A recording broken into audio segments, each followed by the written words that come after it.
Hare Krishna, everyone out there. Happy Radhastami to you people too that are tuning in. I don't want to neglect all of you. We pretend that you're not even there. You're out there in cyberland and we're here having all the fun of each other's association, but your association is important too. So Hare Krishna. Happy Radhastami to everyone. So we're going to talk about Srimati Radhika, Radharani. So this is always, I think it was 5 years ago, Indradumna Swami was here on Radhastami. Yeah. So, yeah, I found it. I've got, you know, how the Facebook sends memories, and it showed me that the other day. Oh, I've got to share this. So I sent it out. I put it on my Facebook. It was fun having him here. Maybe we'll get him to come back again someday. He called me on, it was Sadhu Sangha that they had in Dallas. So I had gone to Mayapur and my phone is ringing and I answered it and it's him, you know. Hey, Jivananda, this is Indradumna Swami, please set my humble obeisance. All glories to Prabhupada. You know, he's a Marine all the way. Say, listen, so I'm on my way. I'm in Houston. I'm on my way to Dallas. I was wondering, when are you going to get to Sadhu Sangha? Because I'm going to save you a room. I don't know what kind of room they've assigned you, but, you know, I'm going to make sure you get a good room. So, when are you going to arrive? Well, she goes, you know, I'm in Mayapur. Mayapur? What are you doing in Mayapur? Oh, Mayapur. And he started to think about, oh, boy, next time I'm there, we're going to, you know, we're going to plan some programs together. So he's always such an encouraging soul. And so I because of him being here on Radhastami, he's part of my Radhastami. What's it doing, drooping? No, it's nothing. She did it perfectly. Although we can find fault with everything.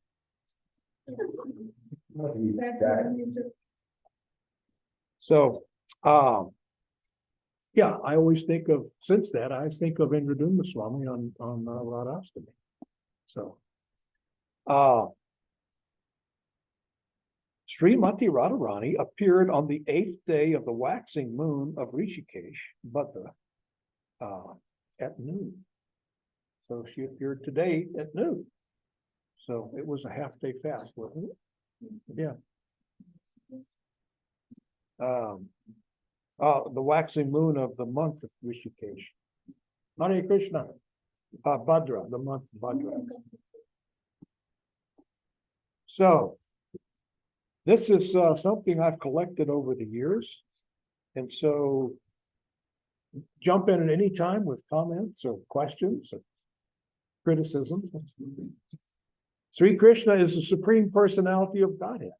It is stated in the Svetashwara Upanishad 6:8, the Supreme Lord has multipotencies, which act so perfectly that all consciousness, strength, and activity are being directed solely by his will. The material world where we are now living is called Bahir Anga Sakti, the external energy of Krishna. The material world is the external energy of the Supreme. He also has internal energy. Krishna explains in the Bhagavad Gita 9:10, under my superintendence, the material energy is working. Apart from the material external energy, there is another energy, the internal energy. By the internal energy, the spiritual world is being manifested. As the material world is manipulated under the external energy, the spiritual world is conducted by the internal potency. That internal potency, called the Ladini Shakti, is Srimati Radharani. She's directing the that's something that we forget. We think, well, Krishna's doing it all. But Krishna, Radharani is that part of that internal potency of Krishna. In Chaitanya Charitamrita, Adi 1.5, it is said, the loving affairs of Sri Radha and Krishna are transcendental manifestations of the Lord's internal pleasure-giving potency. Although Radha and Krishna are one in their identity, they separated themselves eternally. Radha and Krishna are one, and yet they're not. So in the material world, sometimes people ask me, and you've probably had people ask you this, I'm sure you, in your preaching, you've had people say, well, how do you know God's not a woman? So in the material world, you've got to be one or the other. You're either a Democrat or Republican. Black, white, this, that. So in the spiritual potency, in the spiritual world, there is the Achintya Bheda Bheda Tattva, which means simultaneously one and different. So God, Krishna, and Radha are one, but they're also not. They're separated. So they're the same, yet they're not the same. Sometimes it's difficult for us to understand that. So Srimati Radharani is the highest devotee of Krishna. As the highest devotee of Krishna, derives the greatest pleasure in serving him. She is the origin of all the gopis and of all the goddesses of fortune, Lakshmi Devi, who are engaged in the service of the Lord. She is the mainstay, the ideal, and the ultimate refuge of all devotees embarking on the path of devotional service. Without first getting the mercy of Srimati Radharani, it is impossible to even approach Sri Krishna. So it's like in Vrindavan, they don't say, you hardly ever hear anybody say Hare Krishna. It's Radhe Radhe. They're trying to attract the mercy of Radharani. They want the mercy of Krishna, but they know if I get Radharani's mercy, then I get Krishna's mercy. Because Radharani will go to Krishna and she'll say, oh, Krishna, this is such a nice devotee. Please accept him as your loving servant. And immediately, you're in. If you get the recommendation of Radharani, you're in. You see. And the good thing is that recommendation of Radharani is very easy to get. You just have to have a little flicker of love. You see. So just a drop of sincerity. And Radharani immediately, she amplifies that. Oh no, you may be good, but she says you're great. You see, all encouragement. Yes, come serve Krishna. So this is the Ladini Shakti. The Hare Krishna Maha Mantra is, in fact, a prayer to Srimati Radharani. The word Hare is derived from Hara, which denotes the internal energy or Ladini Shakti of Krishna. This is none other than Srimati Radharani. When one is chanting the Maha Mantra, one is saying, "Oh Krishna, oh Radha, please engage me in your loving devotional service. Hare Krishna, Krishna Krishna, Hare Hare. Hare Rama, Rama Rama, Hare Hare." So this Hare is Radha. We're talking to Radha. We need her to get to Krishna. So knowing that, sometimes I remind myself when I'm chanting, don't cut the Hares short. We have tendencies sometimes to do that. Hare Krishna, don't drop the Hares. This is what you're sending this prayer to Radharani. Hare Krishna, Krishna Krishna, Hare Hare, Hare Rama, Rama Rama, Hare Hare. So I know some of my sannyasi godbrothers, sometimes you'll hear them chanting a lot, pretty heavy on the Hares, because you don't want to downplay Radharani. This prayer is to Radharani. We're asking her, get me to Krishna. fix me up, set it up so I can do some devotional loving service to Krishna. Ah, okay. Vrindavan Leela. This is her pastimes in Vrindavan. When the Lord descends, he is invariably accompanied by his loving associates.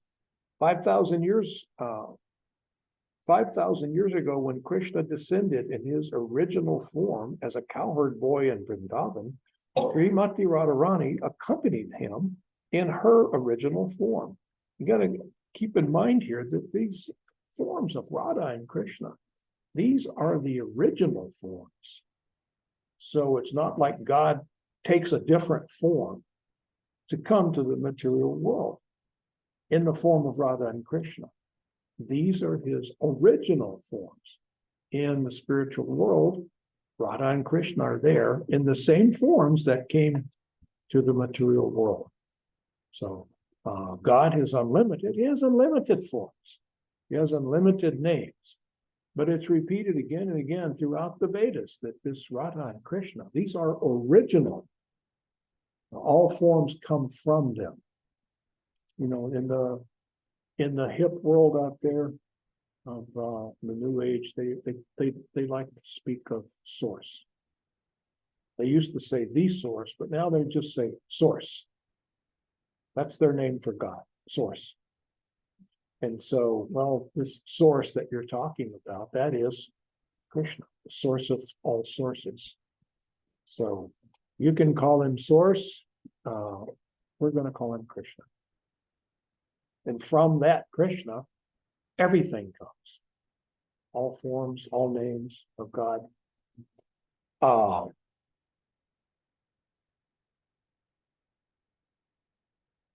Radharani appeared exactly 2 weeks after the appearance of Sri Krishna on the 8th day of the waning moon, Ashtami. Therefore, Radha.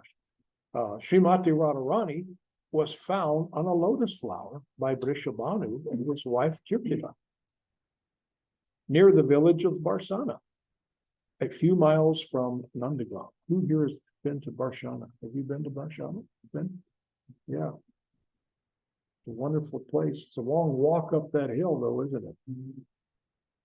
Well, yeah, once you get up there, but it's beautiful. Once you get up there, it's a very enchanting place. It is said that Srimati Radharani first opened her eyes only when Sri Krishna appeared before her. Until that time, her eyes were closed. So Radharani, when she was found on the lotus flower, her eyes were closed and she wouldn't open her eyes. And then when Krishna appeared by her cradle, when he was standing there, she opened her eyes. I don't want to, if this is something that we need to learn. If there is, if I can't see Krishna, then there's nothing to see. This is the feeling of Radharani. If you see Krishna, you see everything.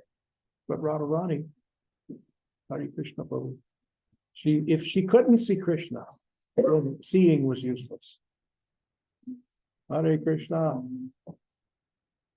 So Radha kept her eyes closed until Krishna was present in front of her.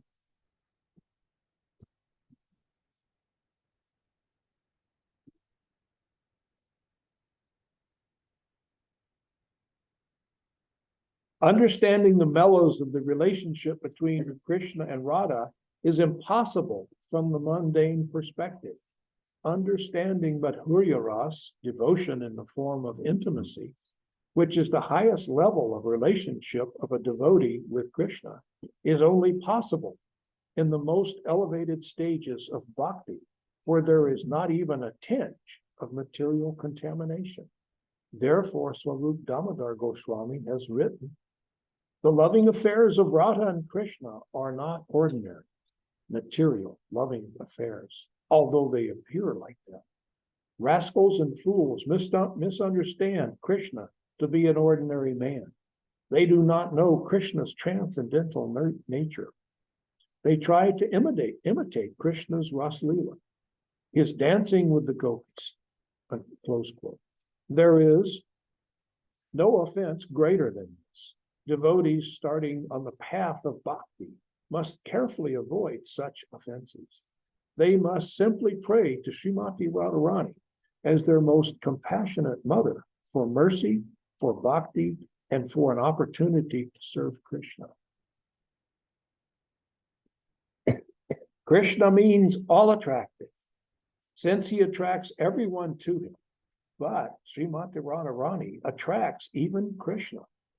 Although Krishna says, Vedaham Samatani, I know everything, he fails to understand Radharani.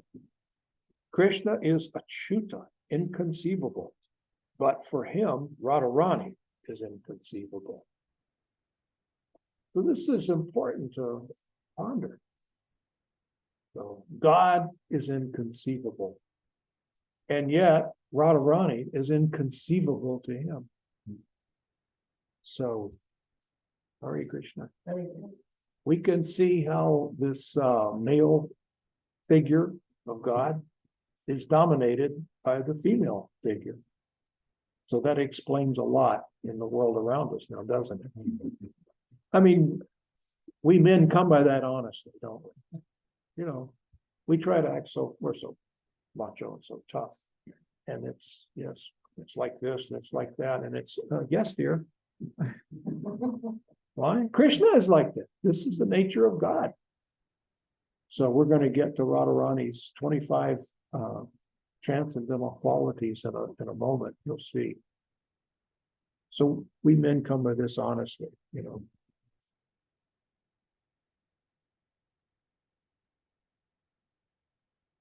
Krishna is achyuta. I am complete in every respect, but I still want to understand Radharani. So yeah, Krishna's struggling to understand women as well.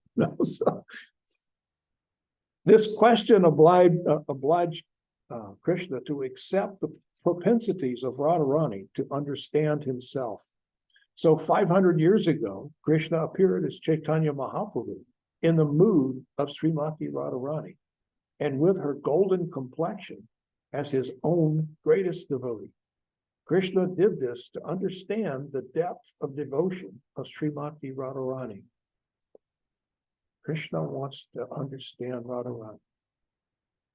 He's God. Who can understand him? But he wants to understand Radha. This pleasure potency of his.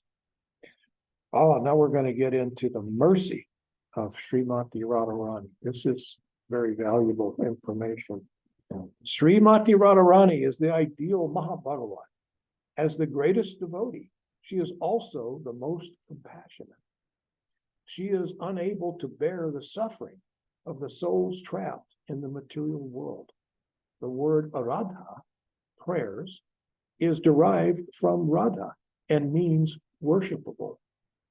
Similarly, the word aparad, offenses, means against Radha. When one performs devotional service, he is pleasing Srimati Radharani. And when he commits Vaishnava aparad against Krishna or his devotees, one is offending Radharani. Wow. If we offend a devotee, we're defending Radharani. That's interesting. That's valuable information to know.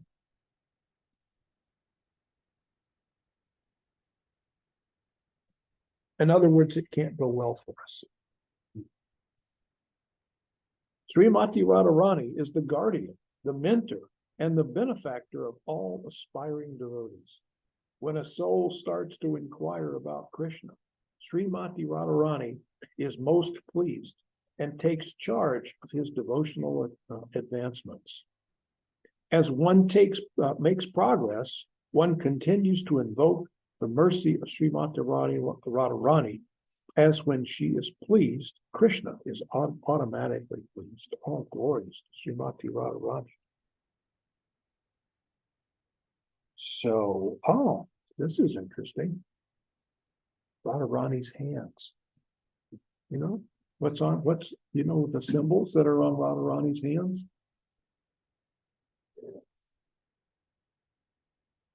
A summary of the 8 auspicious signs and symbols that we see on Radharani's hands. I meditate on the right lotus hand of Srimati Radharani, which is beautifully decorated with the following auspicious imprints. This is on her right hand. Lifeline, fortune line, and enjoyment line, bow, elephant goad, kettle drums, 2 carts, javelin, palace, water pot, chamara, or whisk, a sword, and conch shells at the tips of the fingers. Wow. I meditate on the left lotus hand of Srimati Radharani, which is beautifully decorated with the following auspicious imprints: lifeline, fortune line, and enjoyment line, garland, spear, tree, elephant goad, elephant, horse, bull, pillar of glory, a fan, an arrow, and chakras at the tips of the fingers. I don't have pictures of her hands. You know, I should have thrown that in.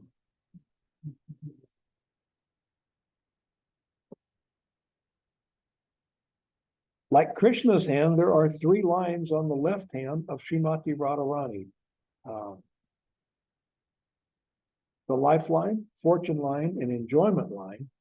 On the tips of the fingers are chakras. Below the index finger is an elephant goad, and below that a fan. Below the fan is a tree. Below that a pillar of fame.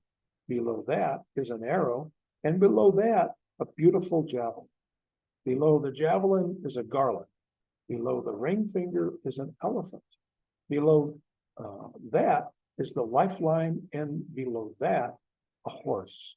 Below the fortune line is a bull. O mind, please meditate on the right lotus hand of Srimati Radharani. That's the one that you see in the temple. You know, she's giving you her blessing. Please meditate on the right hand of Srimati Radharani that is decorated with the following auspicious imprints: lifeline, fortune line, and enjoyment line. 5 conch shells on the tips of her fingers. Below the thumb is a golden drinking vessel, and below the index finger is a whisk. Below the little finger is an elephant goad, and below that a palace. Below the palace is a thunderbolt. Above the wrist are 2 sacred carts. Above these are a bow and sword. Okay, now we're going to get into the 25 qualities of Radharani. As expressed in the Bhakti Rasamrita Sindhu, the Nectar of Devotion, Krishna possesses 64 transcendental qualities. Srimati Radharani has 25 transcendental qualities, but she can control even Krishna by her 25. He's got 64, with her 25, she's still in control.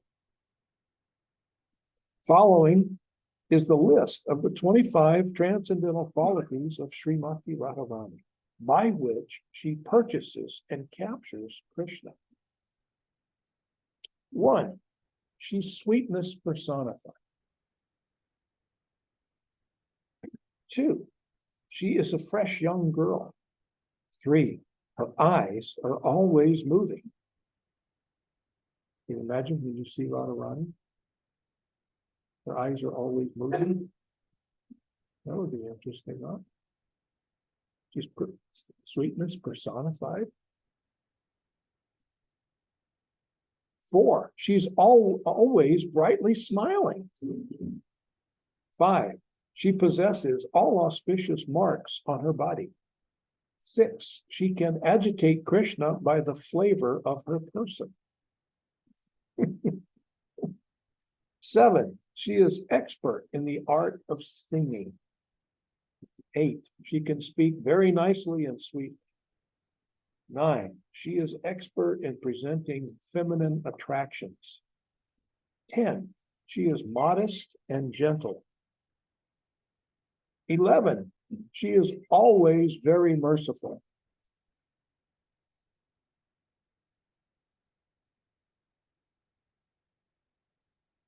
Who is that?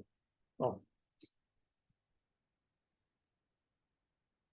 12, she is transcendently cunning. 13, she knows how to dress nicely.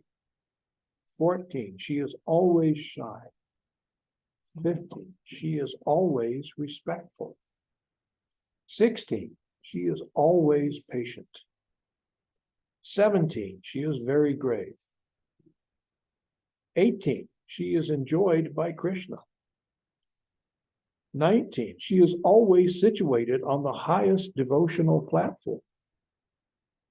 20, she is the abode of love of the residents of Gokul. 21, she can give shelter to all kinds of devotees. 22, she is always affectionate to superiors and inferiors. 23, she is the greatest amongst Krishna's girlfriends. 24, she is obliged by the dealings of her associates. 25, she always keeps Krishna under her control. Krishna is known as Madan Mohan, the attractor of Cupid, but Srimati Radharani is Madan Mohan Mohani, the attractor of Cupid. Srimati Radharani attracts Krishna by her devotion. In Nectar of Devotion, page 175, under the qualities of Krishna, compassionate, Srila Prabhupada writes, a person who is unable to bear another's distress is called compassionate. Actually, because Krishna is the Supreme Personality of Godhead, it is very difficult to approach him. But the devotees, taking advantage of his compassionate nature, which is represented by Radharani, always pray to Radharani for Krishna's compassion.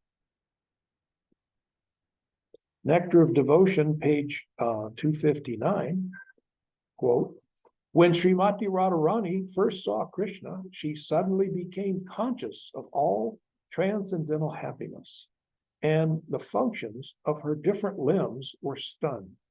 When Lalita, her constant companion, whispered into her ear the holy name of Krishna, Radharani immediately opened her eyes wide.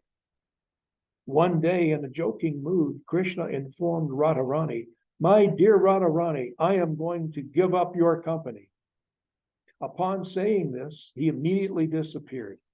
And because of this, Radharani immediately fell down upon the ground of Vrindavan. She had practically stopped breathing. But when she smelled the flavor of the flowers on the ground, she awoke in ecstasy and got up. The fragrance of the flowers reminded her of Krishna. One night, Srimati Radharani was talking in a dream. My dear Krishna, she said, please do not play any more jokes on me. Please stop. And please don't touch my garments either. Otherwise, I shall inform my elder persons, and I shall disclose all of your naughty behavior. She was talking like this in a dream. She suddenly awoke and saw some of her superiors standing before her. Thus, Radharani became ashamed and bowed her head. Oh. Srimati Radharani on love. Srimati Radharani said, if you want to understand my love for Krishna, then listen. Prem is so great that even the knowers of the Vedas cannot know it, nor others who claim to know it. Shaki, one who teaches prema to an inquisitive person, cannot know it, nor can their hearer know it. It is all imitation. Prema disappears before both the discriminate and the indiscriminate person. But that pure-hearted soul who is free from discrimination and who is full of sacred greed, is able to approach the throne of natural love. That is shown through the lover's activities, which are only dedicated to the happiness of the beloved. So I think this is important to kind of. You said this is back. Sure, yeah. I think it was greed. I was just going to get into it. Yeah. Yeah. Yeah. Prema disappears before the discriminate and the indiscriminate person, but that pure-hearted soul who is free from discrimination and is full of sacred greed is able to approach the throne of natural love. That is shown through the lover's activities, which are only dedicated to the happiness of the beloved. This is a description of bhakti. But sacred greed is called loyum. So greed, lust for Krishna, to please Krishna. But means we should not expect any respect or honor from anybody. No, we shouldn't. Nor should we artificially, like some people, if you give them a compliment, oh, no, I don't deserve. Well, where is this? If you have some potency that people are appreciating, where's that coming from? Krishna, the original source of everything. So it's probably better to graciously accept in your heart, knowing that you're just giving a compliment to my spiritual master or Krishna. You're giving a compliment to Krishna. So probably the better thing to say is, thank you, that's nice of you to say. Because someone saw you. It's like Ras Kali, she's leading this beautiful kirtan, And so we want to give her a compliment. And if she says, oh, no, it's only Krishna, that's true. That's a true statement. But on a personal basis, because we are persons, I heard it coming from her. I want to give her the compliment. Now she's got the choice of keeping it or giving it to Krishna. Thank you, Krishna, for empowering me to please the devotees. You see. Or she may think, yes, I was really good. Did you think that? You didn't think that. You did, didn't you? No, sometimes we will. Sometimes we'll think, yeah, I was pretty good. Then you'll think later on, maybe, yeah, it was you, Krishna.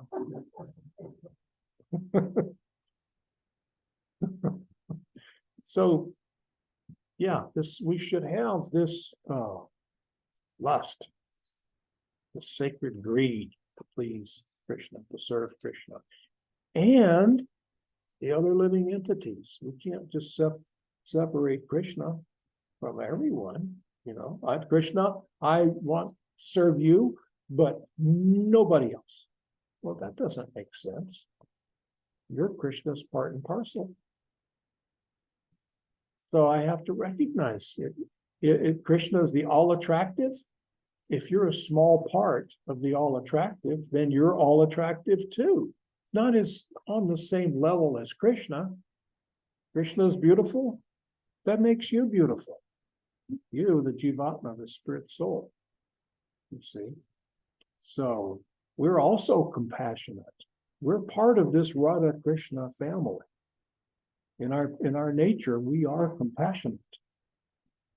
The suffering of others gives us great discomfort. We don't want to see anybody, you see. So we don't. A Vaishnava doesn't cause any suffering on someone, you see, or disturbance. You don't put disturbance on people, you see. So that's really. Yeah, sacred greed. You got to have that sacred greed. So sometimes I ask people a trick question. It's like, is lust bad? And almost everybody will say, yeah. It's like the root of everything, the root of all evil. Where's that money? You know, love of money, lust for money. So yeah, it's bad. So, but no, you can't change it. It's your nature as part and parcel of Krishna to be lusty, to want to please. And when you direct that lust towards pleasing Krishna, then Krishna is very happy and very pleased, and so are you. I mean, we shouldn't do it for our own pleasure. And this is mentioned here. That is shown through the lover's activities. I want to please you. I want to be your lover, and I want to please you, which are only dedicated to the happiness of the beloved. I want to please you, period.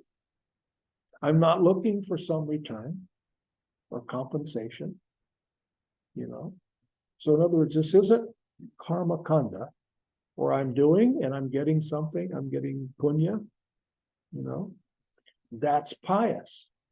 If I do some spiritual activity and I'm looking forward to collecting the reward for that, that's pious.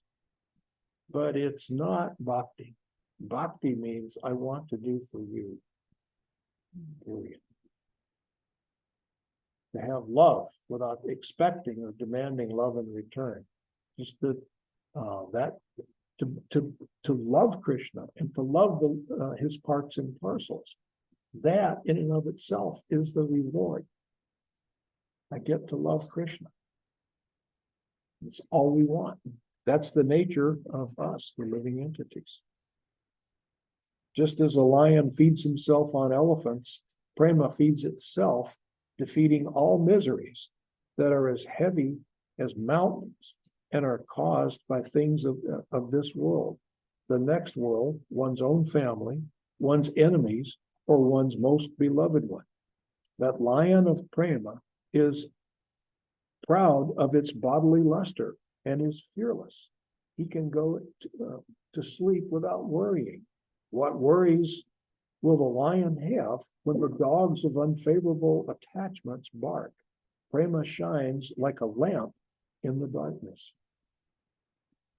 That's pretty deep, isn't it? Because of this deceitfulness, prema appears to be fresh and intoxicating at every moment, giving joy to the three worlds like the cool moon during union, and heat like the burning sun at the time of universal destruction during separation. Oh, dear Shaki, this is Radharani speaking. Oh, dear Shaki, in whom else in all three worlds or beyond them, but in Krishna, the prince of the cowherds, is the prema to be found?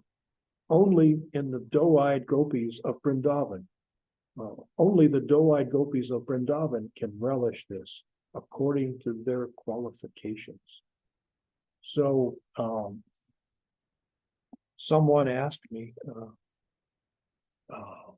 one of my disciples is taking Bhakti Vaibhav, study of the Srimad Bhagavatam, and she was asking about prema.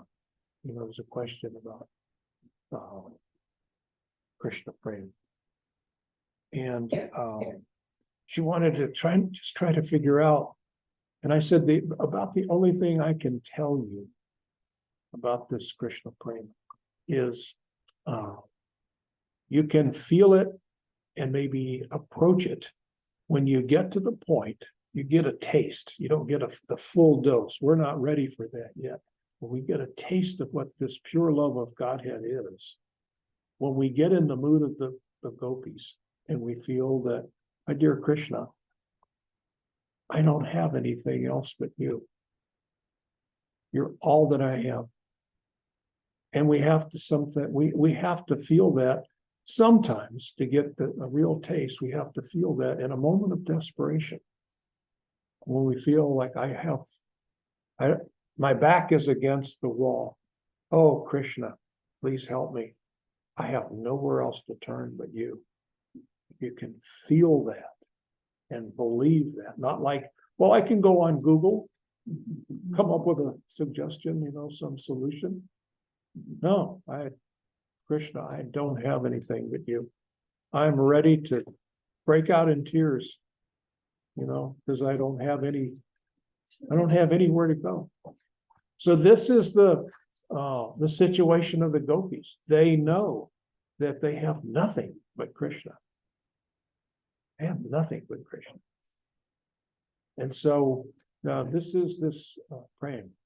I just want you, Krishna. There is nothing. I have nothing else. No matter how much gold is in the world or whatever you have, I only really have you. So,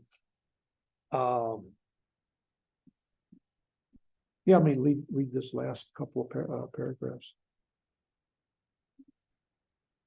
Sometimes this prema, which gives Krishna unlimited bliss, appears to be lust, but sometimes lust also looks like prema to some people. Krishna, the crown jewel of clever artists, knows this, but that lust does not make him happy. And when one gopi says, "Oh, my friend, I am very much afflicted by feeling of separation," quickly bring Krishna. This is written wrong. It doesn't make sense. "Oh, friend, I'm very much afflicted by feeling of separation. Quickly bring me to Krishna. Then you should not think that that is lust, because she is only interested in Krishna's happiness then." So there's a fine line, I guess, between this material lust and real transcendental lust. Transcendental lust means I want Krishna. I want him because I want to please him. I know that he wants me to be with him. So the living entity should always think like that. We should never think, oh, God is so important. It's like if the president came to town, he probably wouldn't give you a call, would he? You'd feel completely unimportant. And if you called him, like you could get through. But if you did, he would say, "I don't know you. You're insignificant to me. Leave me alone. Or I'll send the Secret Service over to deal with you. Leave me alone." Krishna's not like that. No, Krishna is waiting every minute for you to give him a call. And he's looking at the phone. When will you call? I'm wanting, I'm ready. So I read somewhere, I can't remember it exactly. This where did it come from? I think it might be from the Brihad Bhagavatamrita. I can't remember exactly, but Krishna is saying, I think to Gopakumar. I don't know how many times that I danced in ecstasy, lifetime after a lifetime, thinking that this is the lifetime when you'll come back to me, only to be disappointed again and again. So lifetime after lifetime, Krishna is dancing in ecstasy, thinking, "Oh, you're a human form. So now you'll return, you'll come back." So Krishna's ready. He's ready for the phone to ring. What's this number? Huh? What's this number? 108. So probably sometimes we don't believe we can see it. This material world is everything. We are enjoying here. So what we will do after going to Krishna. So we have everything here. So why we don't need to do it? Right. And if we start thinking, oh, when I get to Goloka Vrindavan, why, that's a wonderful place. It's said that the streets are gold. Or no, that's Lord Indra's planet, isn't it? Yeah. And the gates are pearl. Like in the Bible, it says that, but that's the description of Lord Indra's planet. But we know that Goloka Vrindavan is beautiful. The reservoirs. Different minerals and different things. Yeah.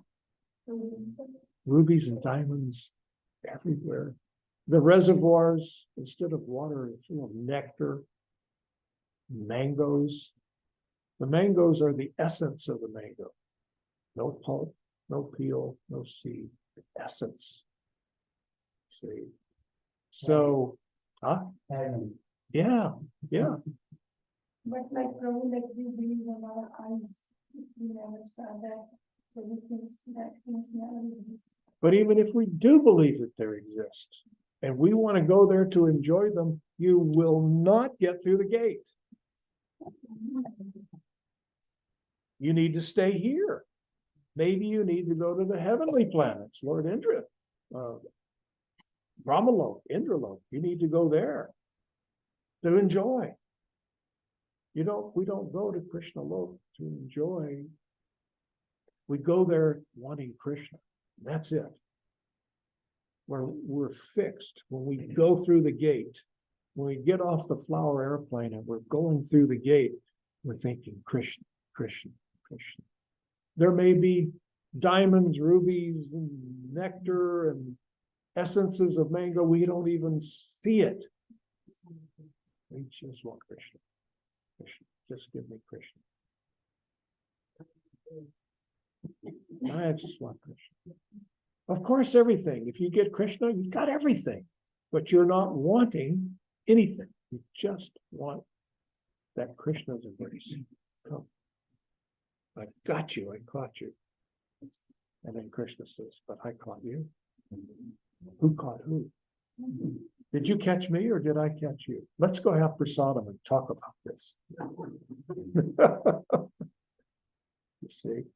So this is bhakti. Bhakti means I just want Krishna because I know Krishna's heart is burning for me. It's not like, no, it's true. He's got plenty to do. He's got plenty of wonderful associates. But in his eyes, you're equal to any of them. Now, we shouldn't see ourselves like that, but it is a fact. According to Krishna, he sees you as important as anybody, and he's yearning for you. You see. So, yes. Swami, living in this material world, how can I get into Krishna conscious all the time? Like mind is not always focusing on one thing. So is there any way to control mind? Yeah. First of all, by having that, by pondering that, that means you're far, far along. People who are stained by material consciousness, they're not really looking to go there, really, in their heart, you see. But we start by chanting Hare Krishna, Krishna Krishna, Hare Hare, Hare Rama, Rama Rama, Hare Hare. We chant it and we chant it. And then when we finish our prescribed number of rounds that we chant, first of all, we don't see that as a chore, something that we have to do, get it out of the way. Shouldn't. Let's chant our rounds, and then we keep chanting. We can chant while we're doing the sound of that beautiful mantra. And then we may even beg Krishna, please help me. Now, Krishna, you can help me hear this mantra always. So please do it. You can do anything. Why not? Why would you not do this one? Please, Krishna. How can I do it without your help? You see. And so you're because of your love for Krishna, as it grows and grows and grows, you're never going to feel I'm successful. You're never going to feel I've reached perfection, because you'll always see that I can do better. I can do better. It's like a lot of times people tell me, I tried this and it didn't work. Oh, it didn't work. Well, but I tried my best. And I don't always say it, but sometimes I say it, depending on my relationship with a person, and say, no, you didn't. You didn't try your best. Do we ever try our best? I mean, we say that. We let ourselves off the. Did you really? So there's science behind this. And we got a minute? Okay. So this has been proven by the Navy SEALs. It's called the 40% rule. So when they're recruits, when these Navy SEALs, they have to go through incredible training to become a SEAL. Boy, you have to run with 90-pound pack on your back, uphill and everything. And so when you get to the point that you feel, I can't do this anymore, I can't go another step, and this is proven by science, you're only at 40% of your potential. You need a drill instructor to tell you, no, you've got 60% left. Go on. And it's a fact. Long distance runners use this. They use this theme in business. When you think you've done your best, you've only done 40%. You keep going. See, so we will never get to the point that we think we've done our best out of love, because if you love somebody, then you're never going to be satisfied with what you did to demonstrate your love for them. You will always see some improvement. I could have done this better. I could have done that. Perhaps I only reached my 40%. There's so much more that I can do. That's when it's driven by love. So your love for Krishna will get you to the point that you'll always think, no matter how fabulous you're doing, you'll always think, no, I can do so much better. I want to do so much better. You see, and we're not looking for the ecstasy necessarily that we get from having that attitude, but we get this ecstasy from pleasing Krishna. That's not what we're trying to do. We're trying to please Krishna. But when Krishna feels happy from our feelings of love, it's the feeling of love that he tastes. We may make some preparation, we may cook something for Krishna, and it may be wonderful. But how does that compare with what he's got? Hundreds of thousands of Lakshmis and gopis that are cooking. You see, I mean, can we compete with them in quality?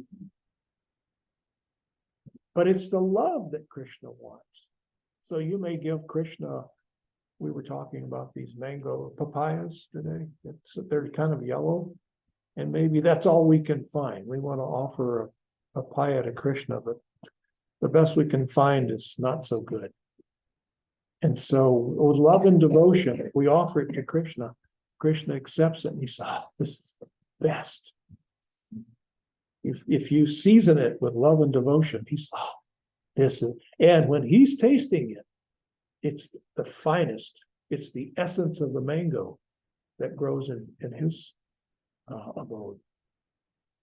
It's not, he doesn't taste that yellow Walmart, Kroger mango. No, because of that, you spiced it with your love and devotion. Oh, this is so wonderful. It's like when a child, child does something for the father or the mother, like a birthday card they make up, and they draw some birthday card, and it may not be the best art, and they write, I love you, but they misspell everything. In quality, it stinks. But when the parent sees that, immediately they feel tears. Oh, this is so wonderful. And they may keep it. When my mother passed, when she left, I found little things that I had written to her when I was a kid. I'm thinking, wow, she kept this 60 years? Amazing. Yes. So needs to read to Krishna. We said before that if you reach to Radha, that's the door to reach to Krishna. Yeah. So why not just say Radha all the time? Radha. You can do that. Srila Prabhupada says, I would rather you chant Radha Krishna. Radha. Because Radha doesn't want to be without Krishna. Mhm. Krishna doesn't want to be without Radha. Yeah, but So Radha- therefore we chant Radha is- Hare, which is Radha, Krishna. Hare Krishna, Hare Krishna, Krishna Krishna, Hare Hare. Hare Rama, Hare Rama, Rama Rama, Hare Hare. Srila Prabhupada says when we're chanting this Hare Rama, that is also Krishna. I was just reading the other day that Prabhupada says that. You can also see that it could be Lord Ram. And you can also see that it's Lord Balaram. But you can also see that it's Lord Krishna. So if we're chanting Hare Krishna, you've covered it all. You've got Radharani, you've got Krishna. Put those 16 syllables together in that order, and you've got the Maha Mantra. You've got everything. That's the ticket to appealing to Radha and Krishna. Getting to Krishna through Radha. I mean, this Hare Krishna Maha Mantra is to Radharani. We're begging Krishna and the energy of Krishna. You know. All right. Any other questions? Discussion? This is good. These are good questions. We ask you, we all. No, no. Please, don't say that. We're learning from you. I like to pretend that I know everything. But I came, I've come here now to learn more. I stupid 40% rule. Yeah, I'm only 40%. I'm only 4%. But we're trying, and as you try to approach Radharani, we're ineffective. You know, who are we to approach Radharani? You know, what potency do we? She's Ladini Shakti. She's the big Shakti. What Shakti do we have?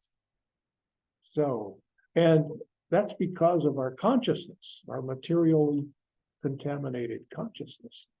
We have the potency, we're part and parcel of Krishna, to serve Krishna. That's our nature. We have the potency to serve Krishna on a transcendental level. But because of our consciousness, we're crippled. You see, it's like trying to climb a mountain carrying a big 200 pounds on our back, you know, because of the way we think. So as we approach Radha and Krishna through the Maha Mantra, it's like they start lessening the load. They start giving you some potency to help you along the way in your consciousness. Kind of like, yes, you can do it. You can do it. Come on, chant some more. You can do it. You've got the potency, plus I'll give you what you need. Like teaching a baby to walk. You know, yeah, you can do it. Come on, take my hand. Krishna is there ready. He's ready to help. So, anything else?